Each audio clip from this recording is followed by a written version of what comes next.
Hey guys, welcome back to the channel. ಮೊದಲನೇದಾಗಿ Clash in Paris ಬಗ್ಗೆ ಮಾತಾಡೋದಾದ್ರೆ, Clash in Paris ನ stage ಇಲ್ಲಿ ರಿವೀಲ್ ಆಗಿದೆ. ನೀವು ಇಲ್ಲಿ ನೋಡ್ತಾ ಇರಬಹುದು. ಮೊದಲನೇದಾಗಿ ಡಬ್ಲ್ಯೂ ಅವರು ಅದ್ಭುತವಾಗಿ ಸ್ಟೇಜ್ ನ ಬಿಲ್ಡ್ ಮಾಡ್ತಾ ಇರ್ತಾರೆ. ಅಷ್ಟೇ ಅಲ್ಲ, ನಾನು ಅನ್ಕೊಂಡಿದ್ದೆ ನಾರ್ಮಲ್ ಆಗಿ ಒಂದು ಸ್ಕ್ರೀನ್ ನ ಫಿಕ್ಸ್ ಮಾಡ್ತಾರೆ ಅಂತ. ಯಾಕಂದ್ರೆ ಆ ರೀತಿ ಜಾಗನ ಡಬ್ಲ್ಯೂ ಅವರು ಡಿಸೈನ್ ಮಾಡಿದ್ರು. ರೀಸೆಂಟ್ ಆಗಿ ಒಂದು ವಿಡಿಯೋದಲ್ಲಿ ತಿಳಿಸಿದ್ದೆ. ಬಟ್ ಡಬ್ಲ್ಯೂ ಅವರು ಕಸ್ಟಮ್ ಸ್ಟೇಜ್ ನೇ ಡಿಸೈನ್ ಮಾಡಿದ್ದಾರೆ. ಕ್ಲಾಶ್ ಇನ್ ಪ್ಯಾರಿಸ್ ಗೆ ಒಂದು ಸ್ಕ್ರೀನ್ ನ ಇಟ್ಟಿದ್ದಾರೆ. ಕೆಳಗಡೆ ಸೈಡ್ ಕರ್ವ್ ಸ್ಕ್ರೀನ್ ನ ಇಟ್ಟು ಅಲ್ಲಿ ಐಫಿಲ್ ಟವರ್ ನ ಅವರು ಸ್ಟ್ಯಾಂಡ್ ಕೊಟ್ಟಿದ್ದಾರೆ. ಅದನ್ನು ಕೂಡ ಅವರು ಸ್ಕ್ರೀನ್ ಅಲ್ಲೇ ಡಿಸೈನ್ ಮಾಡಿದ್ರು ಕೂಡ ಸಪರೇಟ್ ಆಗಿ ಐಫಿಲ್ ಟವರ್ ನ ಇಟ್ಟಿದ್ದಾರೆ. ಅಂಡ್ ಅದ್ರ ಮಧ್ಯೆಯಿಂದ ಸೂಪರ್ ಸ್ಟಾರ್ಸ್ ಗಳ ಎಂಟ್ರಿ ನಮಗೆ ನೋಡೋದಕ್ಕೆ ಸಿಗುತ್ತೆ. ಒಂದ್ ರೀತಿ ಕಸ್ಟಮ್ ಸ್ಟೇಜ್ ನೇ ಡಬ್ಲ್ಯೂ ಅವರು ಕ್ಲಾಶ್ ಇನ್ ಪ್ಯಾರಿಸ್ ಗೆ ಡಿಸೈನ್ ಮಾಡಿದ್ದಾರೆ. ಅಂಡ್ ನಿಜವಾಗ್ಲೂ ಕೂಡ ಅದ್ಭುತವಾಗಿ ನಮಗೆ ಈ ಒಂದು ಸ್ಟೇಜ್ ನೋಡೋದಕ್ಕೆ ಸಿಗ್ತಾ ಇದೆ. ಸ್ಟ್ರೈಟ್ ರ್ಯಾಂಪ್ ನಮಗೆ ನೋಡೋದಕ್ಕೆ ಸಿಗುತ್ತೆ. ಅಂಡ್ ಸೈಡ್ ಅಲ್ಲಿ ಕ್ರೌಡ್ ಗಳು ಕೂಡ ಸರಿ ಸಮಾನವಾಗಿ ಕೂತ್ಕೊಳ್ಬೇಕು, ಆ ರೀತಿ ಜಾಗನ ಡಬ್ಲ್ಯೂ ಅವರು ಇಲ್ಲಿ ಡಿಸೈನ್ ಮಾಡಿದ್ದಾರೆ. ಅಂಡ್ ರಿಂಗ್ ಅಕ್ಕಪಕ್ಕನು ಕೂಡ ಡಬ್ಲ್ಯೂ ಅವರು ಸೀಟ್ ಗಳನ್ನ ಈಗಾಗಲೇ ಸೆಟ್ ಮಾಡಿದ್ದಾರೆ. ಏನೇ ಆಗ್ಲಿ ಗೈಸ್, ಸ್ಟೇಜ್ ಮಾತ್ರ ಅಮೇಜಿಂಗ್ ಆಗಿ ನಮಗೆ ನೋಡೋದಕ್ಕೆ ಸಿಗ್ತಾ ಇದೆ. ಅಂಡ್ ಟೈಮಿಂಗ್ಸ್ ಬಗ್ಗೆನೂ ಕೂಡ ತುಂಬಾ ಜನ ಕನ್ಫ್ಯೂಸ್ ಮಾಡ್ಕೊಂಡಿದ್ದೀರಾ. ಕ್ಲಾಶ್ ಇನ್ ಪ್ಯಾರಿಸ್ ಇರೋದು ಇವತ್ತು ರಾತ್ರಿ 11:00ವರೆಗೆ. ನೀವು ನಿನ್ನೆ ರಾತ್ರಿ 11:00ವರೆಗೆ ಅಂತ ಕಮೆಂಟ್ ಮಾಡ್ತಾ ಇದ್ರಿ. ಏನೇ ಆಗ್ಲಿ ಗೈಸ್, ಇವತ್ತು ರಾತ್ರಿ 11:00ವರೆಗೆ clash in Paris premium live event ನಿಮಗೆ ನೋಡೋದಕ್ಕೆ ಸಿಗುತ್ತೆ. ಫ್ರೀ ಆಗಿ ನೋಡಬೇಕು ಅಂದ್ರೆ ನನ್ನ ಇನ್ಸ್ಟಾಗ್ರಾಮ್ಗೆ ಬನ್ನಿ, ನಾನು ಕರೆಕ್ಟ್ ಆಗಿ ಸ್ಟೋರಿನ ಅಪ್ಲೋಡ್ ಮಾಡ್ತೀನಿ. ಆ ಒಂದು ಸ್ಟೋರಿಯಿಂದ ನೀವು ಕ್ಲಾಶ್ ಇನ್ ಪ್ಯಾರಿಸ್ ನ ಇವತ್ತು ರಾತ್ರಿ 11:00ವರೆಗೆ ಫ್ರೀ ಆಗಿ ನೋಡಬಹುದು. ಮ್ಯಾಚ್ ಕಾರ್ಡ್ ಕೂಡ ಸೆಟ್ ಆಗಿದೆ, ಈಗ ಸ್ಟೇಜ್ ಕೂಡ ಸೆಟ್ ಆಗಿದೆ. ಇನ್ನೇನು ಕ್ಲಾಶ್ ಇನ್ ಪ್ಯಾರಿಸ್ ನ ನಾವೆಲ್ಲರೂ ಕೂಡ ವಿಟ್ನೆಸ್ ಮಾಡ್ತೀವಿ. ನೆಕ್ಸ್ಟ್ ಅಪ್ಡೇಟ್ ಕಡೆ ಬರೋದಾದ್ರೆ, ಇದಿರ್ತಕ್ಕಂಥದ್ದು ನಮ್ಮ ಸ್ಯಾಮಿ ಝೈನ್ ಅವರ ಬಗ್ಗೆ. ನಿಮಗೆ ಗೊತ್ತಿರಬಹುದು, ನಮ್ಮ ಸ್ಯಾಮಿ ಝೈನ್ ಅವರು ಸ್ಮ್ಯಾಕ್ ಡೌನ್ ನಲ್ಲಿ ಸೋಲೋ ಸಿಕೋವಾ ಅವರ ಯುನೈಟೆಡ್ ಸ್ಟೇಟ್ ಚಾಂಪಿಯನ್ಶಿಪ್ ರೈನ್ ನ ಎಂಡ್ ಮಾಡ್ತಾರೆ. ನಿಜವಾಗ್ಲೂ ಸ್ವಲ್ಪ ಜನಕ್ಕೆ ಅದು ಚೂರು ಕೂಡ ಇಷ್ಟ ಆಗ್ತಾ ಇಲ್ಲ. ಸ್ವಲ್ಪ ಜನ ಸ್ಟೇಟ್ಮೆಂಟ್ ಗಳನ್ನ ಯಾವ ರೀತಿ ಕೊಡ್ತಾ ಇದ್ದಾರೆ ಗೊತ್ತಾ? ಸ್ವಲ್ಪ ಜನ ಈ ರೀತಿ ಬುಕ್ ಮಾಡಿ ಡಬ್ಲ್ಯೂ ಅವರು ಸ್ಟುಪಿಡಿಟಿನ ತೋರಿಸ್ತಾ ಇದ್ದಾರೆ ಅಂತ. ಯಾಕಂದ್ರೆ ನೀವು ಇಷ್ಟು ದಿನ ಸ್ಯಾಮಿ ಝೈನ್ ಅವ್ರನ್ನ ಅಂಡರ್ ಡಾಗ್ ರೀತಿ ಬುಕ್ ಮಾಡಿ ಸಡನ್ ಆಗಿ ನಮ್ಮ ಸ್ಯಾಮಿ ಝೈನ್ ಅವರು ಸ್ಮ್ಯಾಕ್ ಡೌನ್ ಗೆ ಬಂದು 2 ಬಾರಿ ಸೋಲೋ ಸಿಕೋವಾ ಅವ್ರನ್ನ ಪಿನ್ ಮಾಡ್ತಾರೆ. 3ನೇ ಬಾರಿ ಸೋಲೋ ಸಿಕೋವಾ ಅವ್ರನ್ನ ಪಿನ್ ಮಾಡಿ ಚಾಂಪಿಯನ್ಶಿಪ್ ನ ಗೆದ್ಬಿಡ್ತಾರೆ.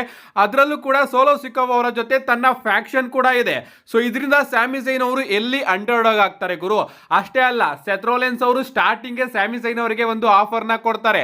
ನನಗೆ ನಿನ್ ಜೊತೆ ದ್ವೇಷ ಇಟ್ಕೊಳ್ಳೋದಕ್ಕೆ ಇಷ್ಟ ಇಲ್ಲ, ಸೊ ನೀನು ಸುಮ್ಮನೆ ಸ್ಮ್ಯಾಕ್ ಡೌನ್ ಗೆ ಹೊರಟೋಗು. ಸ್ಮ್ಯಾಕ್ ಡೌನ್ ಗೆ ಹೋದ್ರೆ ನಿನಗೆ ಅಲ್ಲಿ ಅನ್ಡಿಸ್ಪ್ಯೂಟೆಡ್ ಡಬ್ಲ್ಯೂ ಚಾಂಪಿಯನ್ಶಿಪ್ ಗೆ ಒಂದು ಅವಕಾಶನ ಕೊಡಿಸ್ತೀನಿ ಅಂತ ಸೆತ್ ರೋಲೆನ್ಸ್ ಅವರು ಸ್ಯಾಮಿ ಝೈನ್ ಅವರಿಗೆ ಆಫರ್ ನ ಕೊಡ್ತಾರೆ. ಆಗ ಸ್ಯಾಮಿ ಝೈನ್ ಅವರು ಸೆತ್ ರೋಲೆನ್ಸ್ ಅವರ ಆಫರ್ ನ ರಿಜೆಕ್ಟ್ ಮಾಡಿ ಈಗ ಖುದ್ದಾಗಿನೇ ಅವರು ಸ್ಮ್ಯಾಕ್ ಡೌನ್ ಗೆ ಬಂದಿದ್ದಾರೆ. ಇದೇನ್ ಸ್ಟುಪಿಡಿಟಿ, ಅದ್ ಯಾವ್ದಕ್ಕೂ ಕೂಡ ಅರ್ಥನೇ ಇಲ್ಲ. ಸ್ಯಾಮಿ ಝೈನ್ ಅವ್ರನ್ನ ಗೆಲ್ಲಿಸಬೇಕಾಗಿತ್ತು, ಆ ರೀತಿ ಮಾಡಿದ್ದಾರೆ ಅಂತ ತುಂಬಾನೇ ಬ್ಯಾಕ್ ಲ್ಯಾಶ್ ನಮ್ಮ ಸ್ಯಾಮಿ ಝೈನ್ ಅವರಿಗೆ ಸಿಗ್ತಾ ಇದೆ. ಏನೇ ಆಗ್ಲಿ, ನಮ್ಮ ಸ್ಯಾಮಿ ಝೈನ್ ಅವರು ಗೆದ್ರಲ್ಲ, ಅದು ನನಗೂ ಕೂಡ ಸ್ವಲ್ಪ ಖುಷಿ ಇದೆ. ಫೈನಲಿ ಅವರು ಡಿಸರ್ವಿಂಗ್ ಆಗಿತ್ತು ಅಂಡ್ ಅದಕ್ಕೋಸ್ಕರ ಅವರಿಗೆ ಚಾಂಪಿಯನ್ಶಿಪ್ ನ ಕೊಟ್ಟಿದ್ದಾರೆ ಡಬ್ಲ್ಯೂ ಅವರು. ಅಷ್ಟೇ ಅಲ್ಲ, ಸೆಲೆಬ್ರೇಟ್ ಮಾಡೋದಕ್ಕೆ ನಮ್ಮ ಜಿಮ್ಮಿ ಉಸೋ ಹಾಗೆ ಜೇಕೋಬ್ ಫಾಟೋ ಅವರು ಕೂಡ ನಮಗೆ ಸ್ಮ್ಯಾಕ್ ಡೌನ್ ನಲ್ಲಿ ನೋಡೋದಕ್ಕೆ ಸಿಗ್ತಾರೆ. ಇವರೆಲ್ಲರೂ ಕೂಡ ಸೇರ್ಕೊಂಡು ಸ್ಯಾಮಿ ಝೈನ್ ಅವರ ವಿಕ್ಟರಿನ ಸೆಲೆಬ್ರೇಟ್ ಮಾಡ್ತಾರೆ.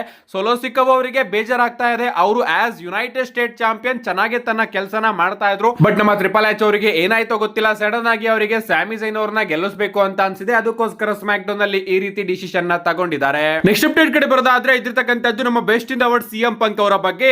ಕ್ಲಾಶ್ ಇನ್ ಪ್ಯಾರಿಸ್ ಪರವಾಗಿ ನಮ್ಮ ಸಿಎಂ ಪಂಕ್ ಅವರು ರೀಸೆಂಟ್ ಆಗಿ ಒಬ್ಬ ಆರ್ಟಿಸ್ಟ್ ಜೊತೆ ಕೊಲಾಬರೇಷನ್ ಆಗಿದ್ದಾರೆ. ಅಬ್ದುಲ್ ಮಲಿಕ್ ಅಂತ. ಇವ್ರ ಜೊತೆ ಒಂದು ಆರ್ಟ್ ವರ್ಕ್ ಗೆ ನಮ್ಮ ಸಿಎಂ ಪಂಕ್ ಅವರು ಕೊಲಾಬರೇಷನ್ ಆಗಿದ್ದಾರೆ. ನೀವು ಇಲ್ಲಿ ನೋಡ್ತಾ ಇರಬಹುದು ಅವರ ಆರ್ಟ್ ವರ್ಕ್.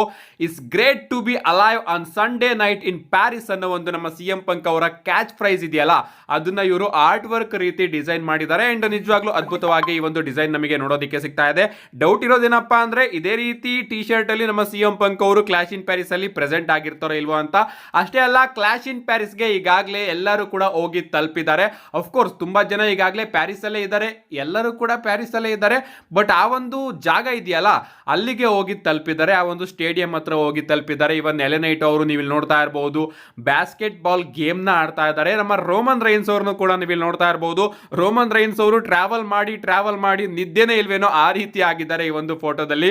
ಏನೇ ಆಗ್ಲಿ, ಎಲ್ಲರೂ ಕೂಡ ಹೋಗಿ ಪ್ಯಾರಿಸ್ ಅಲ್ಲಿ ಎಂಜಾಯ್ ಮಾಡ್ತಾ ಇದ್ದಾರೆ. ನಮ್ಮ ನೆಕ್ಸ್ಟ್ ಅಂಡ್ ಫೈನಲ್ ಅಪ್ಡೇಟ್ ಕಡೆ ಬರೋದಾದ್ರೆ, ಇದಿರ್ತಕ್ಕಂಥದ್ದು ನಮ್ಮ Cenation leader 17 time champion John Cena ಅವರ ಬಗ್ಗೆ. ನಿಮಗೆ ಗೊತ್ತಿರಬಹುದು, ನಮ್ಮ ಜಾನ್ ಸಿನಾ ಅವರ ರಿಟೈರ್ಮೆಂಟ್ ಅವರು ಈಗಾಗಲೇ ಡೆಡ್ ಎಂಡ್ ಗೆ ಬರ್ತಾ ಇದೆ. ಅಂಡ್ ಸ್ಮ್ಯಾಕ್ ಡೌನ್ ಗಿಂತ ಮುಂಚೆ ನಮ್ಮ ಜಾನ್ ಸಿನಾ ಅವರ ಬಳಿ 10 ಅಪಿರಿಯನ್ಸ್ ಗಳಿತ್ತು. ಬಟ್ ಸ್ಮ್ಯಾಕ್ ಡೌನ್ ಮುಗಿದ ಮೇಲೆ ಇನ್ನ ಉಳಿದಿರ್ತಕ್ಕಂಥದ್ದು 9 ಅಪಿರಿಯನ್ಸ್ ಗಳು ಮಾತ್ರ.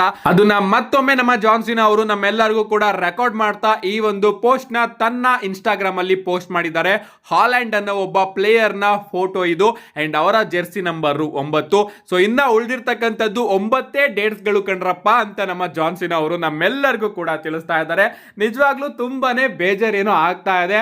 ಬಟ್ ಕಾದ್ ನೋಡೋಣ ಗೈಸ್, 8, 7 ಯಾರ್ಯಾರ ಪೋಸ್ಟ್ಗಳನ್ನ ನಮ್ಮ ಜಾನ್ ಸೀನಾ ಅವರು ಮಾಡ್ತಾರೆ ಅಂತ. ಅಷ್ಟೇ ಅಲ್ಲ, ಕ್ಲಾಶ್ ಇನ್ ಪ್ಯಾರಿಸ್ ಮುಗಿದ್ಮೇಲೆ ಇನ್ನ 8 ಡೇಟ್ಸ್ಗಳು ನಮ್ಮ ಜಾನ್ ಸೀನಾ ಅವ್ರದ್ದು ಬಾಕಿ ಇರುತ್ತೆ ಅಷ್ಟೇ.